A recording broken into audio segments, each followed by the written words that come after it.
तो कुछ पॉइंट आज मैं डिस्कस करने वाला हूं, ध्यान से सुनिएगा कि क्वेश्चंस को कैसे अटेम्प्ट करना है, कौन से क्वेश्चन छोड़ने हैं, कौन से क्वेश्चन करने हैं, क्वेश्चन में नेगेटिव एलिमिनेट कैसे करते हैं। अटेम्प्ट 88 से 92 के बीच में है तो 66 से 70% नंबर बनेंगे आपके, जो सिलेक्शन को 15 से 20 वाले सेलेक्ट हो सकते हैं। जिनके 15 से 20 रॉन्ग हो रहे हैं वो सेलेक्ट हो सकते हैं। कैसे सर, नेगेटिव कैसे हटाएं? तो देखो, एग्जाम में कुछ पॉइंट याद रखना। एक है absolute word rule. Hello everyone, तो श्योर सिलेक्शन आज का एक टॉपिक है जिसको देख के आप समझ गए होंगे कि सिलेक्शन के लिए क्या क्या चीजें इंपॉर्टेंट है। तो बहुत सारे स्टूडेंट के डाउट आए कि सर हम मॉक टेस्ट दे रहे हैं और मॉक टेस्ट लंबे टाइम से दे रहे हैं, 3-4 महीने हो गए, हमने नोट्स पूरे पढ़ लिए हैं हमारे, लेकिन हमारे नेगेटिव 0 नहीं हो रहे, या फिर सर 10-15 रह जाते हैं, 20-25 रह जाते हैं, 30 रह जाते हैं, ऐसे नेगेटिव हो रहे हैं। क्या हमारा सिलेक्शन होगा या नहीं होगा? या फिर कोई ऐसी बात बताइए जिससे नेगेटिव मार्क्स को कम किया जा सके, और वही पुरानी चीजें नहीं जो एकदम तीर निशाने पे लगे, ऐसी वाली बात बताइए।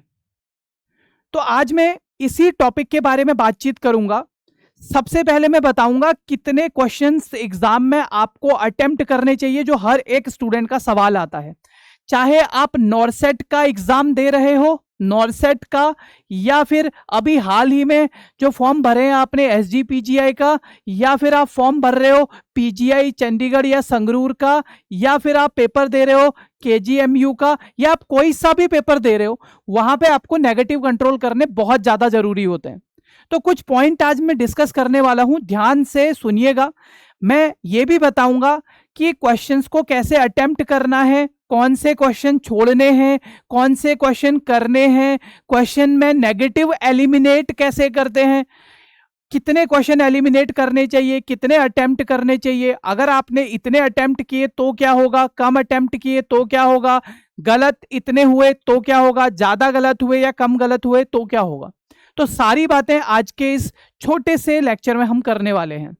सबसे पहले मैं बात करना चाहूंगा आपका एग्जाम पैटर्न के बारे में। ज्यादातर इंक्लूडिंग नॉरसेट जितने भी एग्जाम है, अगर वहां पे आप करेक्ट आंसर देते हो तो आपको 1 नंबर मिलता है पॉजिटिव में।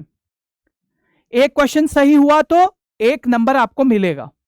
वहीं पे आप अगर एक क्वेश्चन गलत करते हो तो 0.33, यानी कि 1/3 के हिसाब से बता रहा हूं मैं, 1/33 के हिसाब से अगर आप एक गलत करोगे तो 0.33 कट हो जाएंगे। यानी कि अगर आपके 3 क्वेश्चन गलत हुए तो 1 नंबर माइनस हो जाएगा। ठीक है, तो सर अटेम्प्ट कितने करने चाहिए? सबसे पहले तो मैं बोलूंगा जितनी आपकी नॉलेज है या आपने जितनी प्रैक्टिस करी है उसी के हिसाब से आपको क्वेश्चन अटेम्प्ट करने चाहिए। जैसे सर, जैसे मैं बात कर रहा हूं एक स्टूडेंट की जिसने 4-5 महीने से ज्यादा से वो पढ़ रहा है, लगभग 60 से 70% नोट्स उसको अच्छी तरीके से आ गए, क्योंकि 100% किसी को नहीं आ सकता दोस्तों। अगर वो कोई ऐसा बोल रहा है तो या तो वो फेंक रहा है या वो झूठ बोल रहा है। तो नोट्स आपको 70% भी अगर आते हैं, एमसीक्यू वाली गाइड आपने 2 से 3 बार सॉल्व कर दी है, एनक्लेक्स 1 से 2 टाइम जिसमें मॉसबी और सॉन्डर शामिल हैं, ये आपका हो गया है, और डेली आप 1 से 2 मॉक टेस्ट देते हैं। ये उन स्टूडेंट्स के लिए बता रहा हूं मैं। सबसे पहले अगर आप 4-5 महीने से ज्यादा टाइम से पढ़ रहे हैं, नोट्स आपके 60-70% भी हो गए हैं, गाइड 2-3 बार सॉल्व कर दी है, एनक्लेक्स 2-3-4 टाइम निकाल दी है, डेली 1 मॉक टेस्ट या 2 मॉक टेस्ट अगर आप दे रहे हैं, और अगर आपके मॉक टेस्ट में 15 रॉन्ग हो रहे हैं, एवरेजली 15 या 15 से कम रॉन्ग हो रहे हैं, तो मैं आपको बोल सकता हूं आपका सिलेक्शन बिल्कुल बिल्कुल क्लियर है। 100 वाले एग्जाम पेपर की बात कर रहा हूं मैं।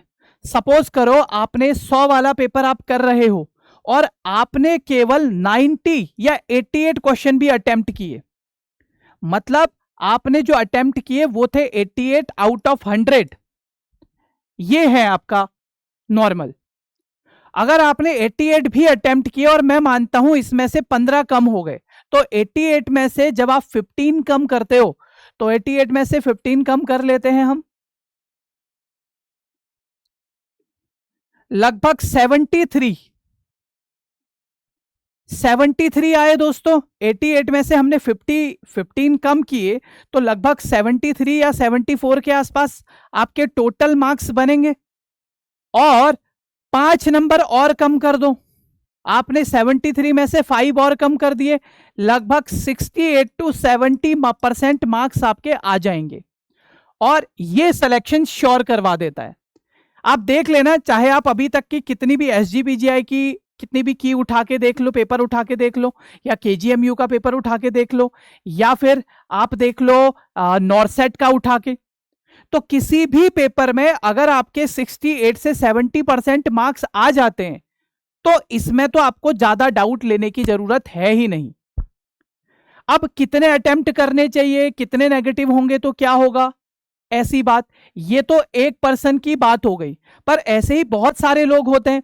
जैसे कुछ लोग क्या करते हैं सर, वो अटेम्प्ट करते हैं 80 से लेके 92 तक, 80 से लेके 92 के 88 से लेके 92 तक अगर आप अटेम्प्ट करते हैं और 15 से 18 के बीच में आपके गलत हो रहे हैं, तो टोटल मार्क्स जो आपके राइट मार्क्स होंगे ना, जो आपके राइट मार्क्स होंगे वो होंगे 72 से 75। अगर आप इसमें से माइनस कर दोगे नेगेटिव, तो फाइनल मार्क्स आपके आ जाएंगे 66 से लेके 70 तक। ये तो बेस्ट रैंकर्स का रिजल्ट होता है। अगर आप ऐसे क्वेश्चन कर रहे हो या मॉक टेस्ट में आपके इस तरीके से सवाल आ रहे हैं, मॉक टेस्ट का मतलब आपने 20, 50, 100, 200 टेस्ट दे दिए, उनमें एवरेजली आपके 15 से 18 ही गलत हो रहे हैं और अटेम्प्ट 88 से 92 के बीच में है, तो 66 से 70% नंबर बनेंगे आपके, जो सिलेक्शन को श्योर कर देता है। अब बात करते हैं अगला, आप अटेम्प्ट कर रहे हो सर 80 से लेके 85 तक और तब भी आपके 15-17 ही गलत हैं, तो आपके मार्क्स लगभग 68 से 72 तक आ सकते हैं, मतलब सही वाले। जब आप माइनस कम करोगे तो फाइनल मार्क्स होंगे वो 64 से 69 होते हैं। सर इसको मैं सबसे बैलेंस और सेफ जोन मानता हूं, क्योंकि इसमें हमने ज्यादा रिस्क नहीं लिया है और नेगेटिव उतने ही हैं जितने होने चाहिए थे, 15-17 ही नेगेटिव हो रहे हैं। तो अगर आपके 64 से 69 के बीच में भी आ रहे हैं, तो नॉर्सेट प्री, नॉर्सेट मेंस, आप कोई सा भी एग्जाम निकाल सकते हैं। अगर वो बहुत सिंपल आ गया क्वेश्चन वो अलग बात है, अदरवाइज इसको मैं सेफ जोन मानता हूं। अगर आप 80 से 85 या 88 के बीच में अटेम्प्ट करते हैं तो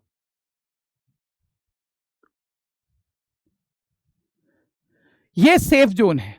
अब बात करते हैं नेक्स्ट थर्ड, 75 से 80 क्वेश्चन किए, नेगेटिव आपके सेम आ रहे हैं, आपने अटेम्प्ट कम किए, तो यहां पे थोड़ा सा आप 15-17 ही नेगेटिव किए आपने, ये नेगेटिव के बारे में बता रहा हूं मैं, तो आपके राइट आंसर तो इतने ही होंगे, और राइट इतने होंगे तो फाइनल मार्क्स 60 से 65 के बीच में आएंगे, जो बॉर्डर लाइन हो सकता है। सिलेक्शन संभावना इसमें भी है, लेकिन ये बॉर्डर लाइन हो जाएगा बहुत ही ज्यादा टाइट। लेकिन जैसे जैसे आपने टोटल अटेम्प्ट किए 70 से 75 और आपके नेगेटिव हो गए 20, अब यहां पे प्रॉब्लम ये हो जाएगी कि आपके मार्क्स जो सही होंगे वो 50 से 55 के बीच में सही होंगे और मार्क्स आएंगे 43 से 48, इसमें सिलेक्शन पॉसिबल नहीं है।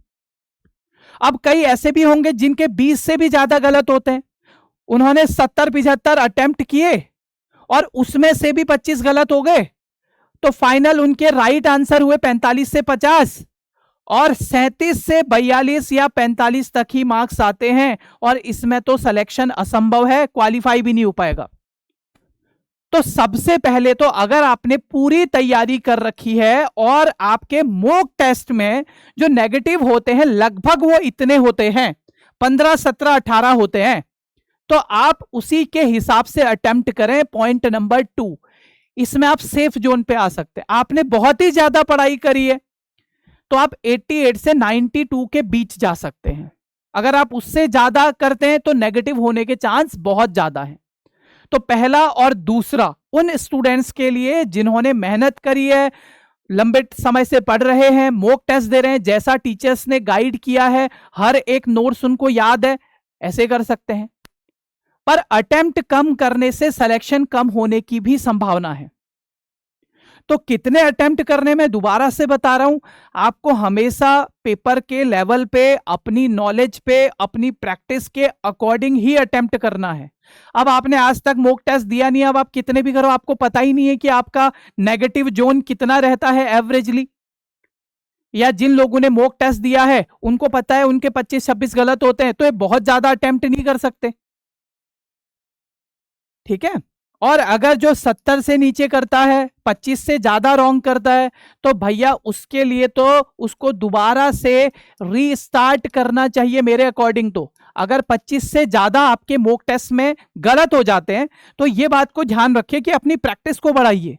लगभग 3 घंटे डेली एमसीक्यू की प्रैक्टिस दोबारा से शुरू कीजिए। 1 से 2 मॉक टेस्ट आपको 1 से 2 घंटे करने ही हैं। और डेली थ्योरी अगर आपने कोचिंग कर ली है या नोट्स हैं आपके पास, तो 4 घंटे थ्योरी का रिवीजन मस्ट है।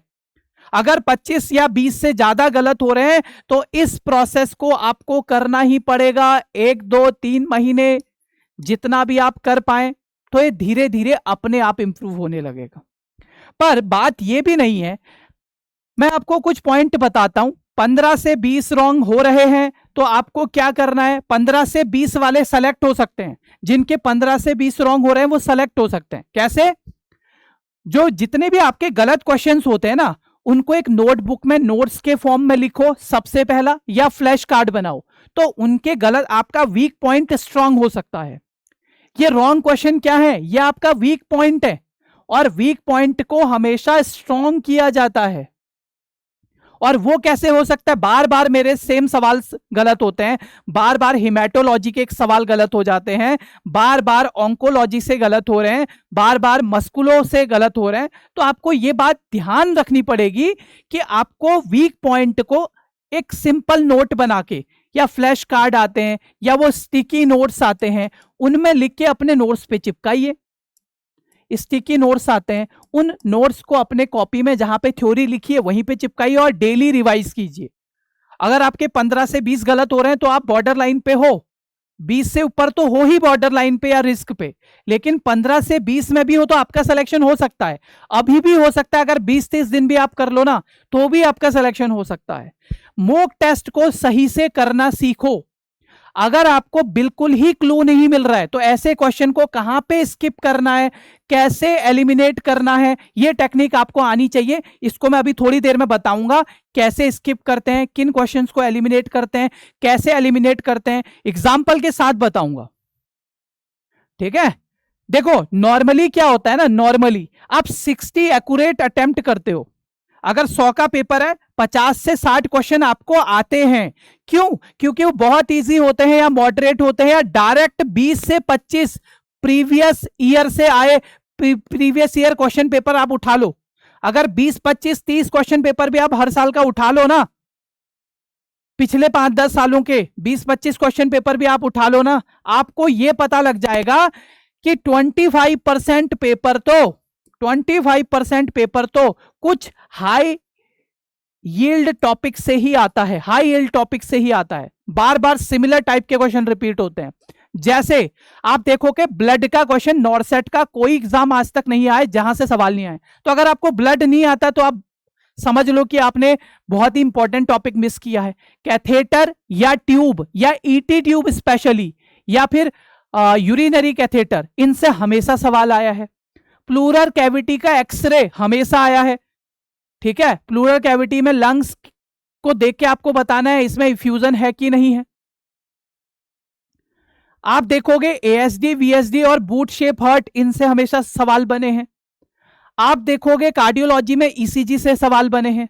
ओबीजी के अंदर देखोगे लेबर केयर गाइड है, जैसे पार्टोग्राफ का लेबर केयर गाइड है जो नया रिवाइज हुआ है, वहां से सवाल आते हैं। लेबर से हर बार सवाल आते हैं, पीपीएच से हर बार क्वेश्चन आते हैं, मेंस्ट्रुअल साइकिल से क्वेश्चन देने की संभावनाएं बहुत ज्यादा है, फिजियोलॉजिकल चेंजेस से सवाल आ सकते हैं। तो ऐसे कुछ हाई यील्ड टॉपिक तो हैं। जिनसे सवाल आते ही आते हैं, अबॉर्शन से क्वेश्चन आते हैं। फंडामेंटल की बात करोगे, पोजीशनिंग से सवाल आते हैं, मैस्लो हायरार्की थ्योरी से सवाल आते हैं।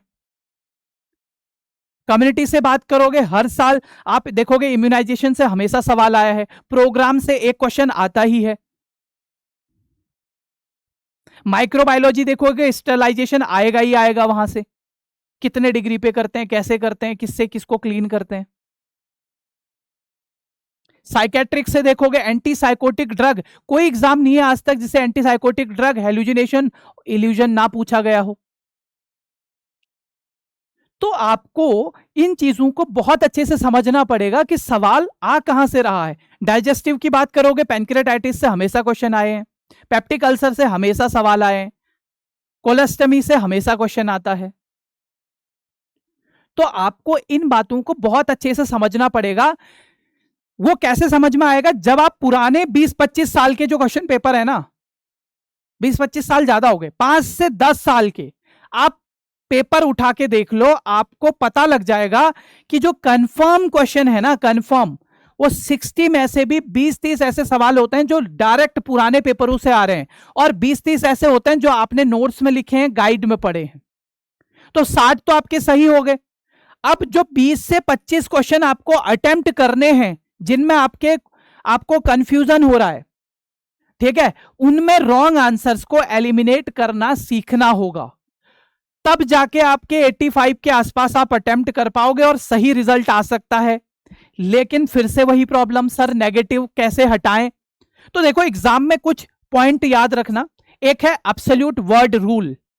जैसे आप अभी टेस्ट दे रहे हो ना, तो ये बात याद रखना, को एब्सोल्यूट वर्ड होते हैं ना, जैसे आप देखोगे नेवर या ऑलवेज या फिर कुछ ऐसे वर्ड होते हैं, तो ऐसे क्वेश्चंस को सबसे पहले एलिमिनेट करो, तो आपके 50% एलिमिनेट हो जाएंगे, तब आपके आंसर सही होने के चांस बढ़ जाते हैं। अभी अगर मैं इन चारों में से रैंडमली किसी में भी तुक्का लगाऊं, तो मेरे सही होने के चांस कितने हैं? 25%। समझ रहे हो? और 75% गलत होने के चांस हैं। तो क्या मुझे रिस्क लेना चाहिए? यहां पे नहीं लेना चाहिए। मुझे 3 में डाउट है तो भी सेम है, नहीं लेना चाहिए। पर अब देखो, अगर आपको ये रूल पता है एनक्लेक्स का, तो हमेशा ऐसे वर्ड जैसे नेवर, ऑलवेज, ऐसे वर्ड कभी भी आंसर नहीं होते। या फिर मैं अपनी बात को और अच्छे से बोलूं तो ऐसे वर्ड कभी भी आंसर होने की संभावना इनकी बहुत कम होती है। तो ऐसे कौन से वर्ड हैं, उनको सबसे पहले एलिमिनेट कर दो। नेवर, ये all, as per patient request, ऐसे वर्ड होते हैं एब्सोल्यूट वर्ड, तो इनको आप एलिमिनेट कर दोगे। अब आपके पास 2 वर्ड बचे, nurse must always change IV set after how many hours, 24 hours is the correct answer या 48 hours is the correct answer. What ever the answer is, सही होने के चांस कितने हैं? 50% सही होने के चांस है। यहां पे आप रिस्क ले सकते हो। ऐसे ही दूसरा कुछ अलग तरीके, पेयर सिमिलर ऑप्शंस। अब आपको ऐसे ही कुछ सिमिलर टाइप के आंसर मिलेंगे, तब वहां पे आप कैसे हटाओगे? देखो, यहां पे क्या पूछा है, पहले 24 घंटे में आपको बर्न वाले पेशेंट को आप क्या दे सकते हो? अब आंसर सोचो पहले, फिर मैं बताता हूं। ओके, देखो, अब इनमें से आपको सिंपल बात पता होनी चाहिए। आइसोटोनिक सॉल्यूशंस को हम यूज करते हैं ज्यादातर, पर अगर मुझे नहीं आता तो पहले मैं वो 2 वर्ड तो हटा दूं सिमिलर टाइप के। जैसे मैंने यहां पे लिखा है हाइपरटोनिक, और डेक्सट्रोज भी क्या है? 25%। क्या होता है डेक्सट्रोज? हाइपरटोनिक। तो ये दोनों हट गए, 50 बचे। अब इनमें आंसर सही होने के कितने चांस ज्यादा हैं? तो इस तरीके से एलिमिनेशन सीखिए आप, तब आपको 2 मतलब 4 में से 2 हटाने तो आ जाएंगे कम से कम। तो पेयर सिमिलर ऑप्शन रूल, जो सिमिलर टाइप के ऑप्शन होते हैं उनके आंसर होने के चांस कम होते हैं। तीसरा, अब एक क्वेश्चन है, in seizure first priority is, seizure के टाइम पे फर्स्ट प्रायोरिटी क्या होगी? आईवी फ्लूइड देना, फैमिली सपोर्ट करना, O2 देना, सेफ्टी देना। अब मुझे आप बताओ, मैस्लो हायरार्की की थ्योरी यूज करोगे नहीं करोगे? आपको यहाँ पे मैस्लो हायरार्की की थ्योरी, ABC या प्रायोरिटी, ऐसी चीजों को तो आपको देखना पड़ेगा ना। तो इसमें आप देखो, यहां पे पूछा है सीजर प्रिकॉशंस आ रहे हैं, और मैस्लो हायरार्की की थ्योरी में सबसे पहले सेफ्टी और सिक्योरिटी ही आता है। तो आप जब भी क्वेश्चन कर रहे हो वहां पे मैस्लो हायरार्की की थ्योरी को ध्यान में रख के, फंडामेंटल के सवालों में, नर्सिंग के क्वेश्चंस में मैस्लो हायरार्की, ABC, इन दोनों को तो बहुत ज्यादा याद रखना है। अब यहां पे मेरा सबसे पहला रूल होना चाहिए, मैस्लो हायरार्की की थ्योरी में आता है सेफ्टी। तो आईवी फ्लूइड या खाना पीना देना, क्या खाना पीना देना, आईवी फ्लूइड तो एक फ्लूइड देना ही है, ये प्रायोरिटी होगा? नहीं। लव और बिलोंगिंगनेस, ये तो दूसरे तीसरे में ऊपर आएगा, तो ये भी आंसर नहीं होगा। O2 सपोर्ट ABC के अकॉर्डिंग हम दे सकते हैं, पर यहां पे पहली प्रायोरिटी पूछा है, सीजर में पेशेंट गिरता है, गिरने से बचाना इज पहली प्रायोरिटी, तो safety is always first answer. तो आप ऐसी चीजें सीखिए, प्रायोरिटी बेस्ड क्वेश्चंस में मैस्लो हायरार्की की थ्योरी लगाना, ABC, एयरवे, ब्रीथिंग, सर्कुलेशन देखना, इन चीजों पे बहुत विशेष तौर पे ध्यान देंगे तो आपके नेगेटिव होने की संभावनाएं कम हो जाएंगी। ऐसे ही अगले क्वेश्चन की बात करते हैं। कभी भी आपको साइकोलॉजिकल क्वेश्चन मिले, जो कि मिलते हैं एग्जाम में, लंबे चौड़े क्वेश्चन होते हैं, जैसे इस क्वेश्चन को देखो ध्यान से आप, a patient with chronic illness confirm recently, यहां पे लिखा है रिसेंटली, मैं दोबारा लिख देता हूं, रिसेंटली मतलब अभी अभी पेशेंट को पता लगा है कि उसे कोई गंभीर बीमारी है, जैसे कैंसर। तब क्या हो रहा है? The client appears anxious and express concern, client थोड़ा घबरा गया है और आपसे कुछ पूछना चाह रहा है अबाउट द ट्रीटमेंट। वो कह रहा है मुझे अब क्या होगा, वो थोड़ा डरा हुआ है, सहमा हुआ है, थोड़ा कंसर्न हो रहा है। Which is the best response by the nursing officer, nursing officer ऐसे केस में कैसे बेस्ट आंसर कैसे देगा? तो देखो ध्यान से, आपको ऐसे चीजों में हमेशा ओपन एंडेड सवाल पूछने हैं एज ए नर्सिंग ऑफिसर। अब पहला सवाल देखो, नर्सिंग ऑफिसर क्या कह रहा है? It is very difficult but you have to go through this, ये तो बहुत टफ है पर आपको इससे गुजरना ही पड़ेगा। अब पेशेंट आपको क्या बोलेगा? कुछ बोलेगा ही नहीं। आपने इस ऑप्शन में पेशेंट के कन्वर्सेशन को क्लोज कर दिया। ऐसा कभी नहीं करना, पेशेंट को हमेशा बोलने पे या उसकी बात को सुनने पे, समझने पे बात करना है। दूसरा, our hospital is top most hospital, we will completely cure this, हमारा हॉस्पिटल सबसे बड़ा हॉस्पिटल है, हम इसको पूरी तरीके से ठीक कर देंगे। ऐसे फॉल्स प्रॉमिस, हॉस्पिटल बड़ा या छोटा होने पे इंपॉर्टेंट नहीं है, पेशेंट के डिजीज कंडीशन पे इंपॉर्टेंट है। और फॉल्स अश्योरेंस कभी भी पेशेंट को नहीं देना है, चाहे वो घबराया हुआ ही क्यों ना हो। और ये भी आपको लग नहीं रहा कि क्लोज एंडेड क्वेश्चन है, वो बोल रहा है हम ठीक कर देंगे, चुपचाप रहो, इसका मतलब तो यही है। तो ये क्लोज एंडेड क्वेश्चन कभी नहीं आंसर होंगे। नेक्स्ट, तीसरा, think positive always, everything will be solved. आप नेगेटिव क्यों सोच रहे हो? आप अच्छा सोचो, सब कुछ ठीक हो जाएगा। ऐसी बातें भी पेशेंट के कन्वर्सेशन को क्लोज कर रही हैं, तो ये भी आंसर नहीं होगा। ओपन कैसे होगा? Can you tell me more about your concern, क्या तुम क्यों घबरा रहे हो इसके बारे में मुझे बता सकते हो? Then patient will reply you, तब आपको पेशेंट बताएगा अपनी प्रॉब्लम के बारे में, और जब बताएगा तो सारी चीजें धीरे धीरे ठीक होंगी। मतलब ये आंसर मुझे पेशेंट को ओपन एंडेड करने का मौका दे रहा है। ये ऑप्शन नंबर डी, ये कैसा आंसर है? Open ended question. तो हमेशा ज्यादातर जो नर्सिंग के एग्जाम होते हैं, नर्सिंग ऑफिसर को ऐसा कन्वर्सेशन करना है कि पेशेंट अपनी बात को और डिटेल में बता पाए। ना कि उसको ऐसे बात बोल देनी है कि वो कुछ बोल ही ना पाए।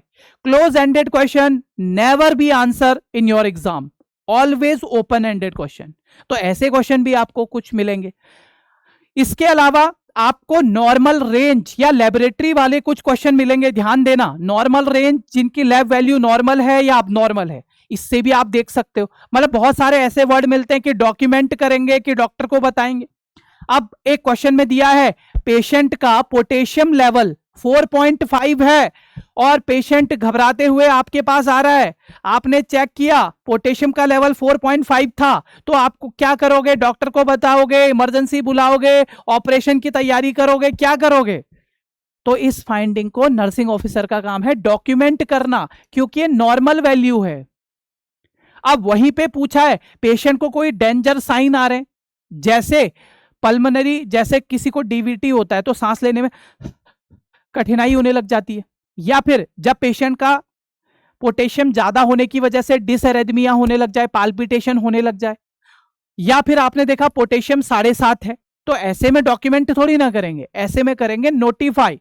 तो ऐसी नॉर्मल रेंज आपको पता होनी चाहिए लेबोरेटरी वैल्यूज की, और उसके अकॉर्डिंग आंसर लगाना है। अगर वो नॉर्मल रेंज में है तो डॉक्यूमेंट कर दो, कुछ नहीं करना। और अगर आपको कुछ खतरनाक सिम्टम मिल रहे हैं, या वर्च्यू ट्रायड दिख रहा है, या फिर आपको कोई और सिंड्रोम मिल रहा है, या कोई स्पेसिफिक साइन मिल गया, आपको एसटी एलिवेशन मिल गया, या पोटेशियम का लेवल ज्यादा मिल गया, उस केस में डॉक्टर को इन्फॉर्म करना है इमीडिएटली। तो ऐसे पॉइंट याद रख के मैं मानता हूं कि आप 10-15 दिन में जब ये चीजें सीख जाओगे तब आपके लिए बहुत आसान हो जाएगा। फाइनली मैं आपको बताना चाहता हूं, जब आपको डाउट हो, 4 ऑप्शन में ही डाउट हो, कभी कोई क्लू ही ना हो, तो ऐसे क्वेश्चन को कभी अटेम्प्ट मत करो। जब आपको 4 में से 3 में डाउट हो कि इन तीनों में से एक होगा, तब भी कुछ मत करो, उस क्वेश्चन को स्किप कर दो। तीसरा, 4 ऑप्शन आपके पास हैं, आपको 2 में कंफ्यूजन है, तो वहां पे चांस है या रिस्क लिया जा सकता है, ठीक है। और 4 ऑप्शन हैं, आप 3 को एलिमिनेट कर पा रहे हो, तो ये तो सबसे टॉप वाला बेस्ट है, ये तो करना ही है। आपको आंसर नहीं आता, चौथे, इसका मतलब क्या है? आपको आंसर नहीं आता पर आप 3 एलिमिनेट कर दिए, उससे आंसर आ रहा है, तो ये सबसे अच्छा माना जाता है। एलिमिनेट कैसे करना है वो भी बता दिया है, ठीक है। तो और भी डिटेल वीडियोस ऐसे ही मैं आपके लिए लाता रहूंगा। इस वीडियो से आपको जो भी समझ में आया हो, अच्छा लगा, बुरा लगा, जो भी ऐसा जो भी आप बोलना चाहते हो कमेंट सेक्शन में लिख सकते हो। आई होप आपकी ये मदद करेगा। इसको एक बार और देखिएगा ध्यान से, इन पॉइंट को अपने पास में लिख लीजिए या अपने दिमाग में समझ लीजिए, डेफिनेटली ये आपको हेल्प करेंगे। और ये बहुत लंबे टाइम से रिसर्च करते हुए तब बनाया गया है, सारी चीज़ों को ध्यान में रख के। Thank you so much. आज के लिए इतना ही, मिलेंगे नेक्स्ट लेक्चर में। Thank you.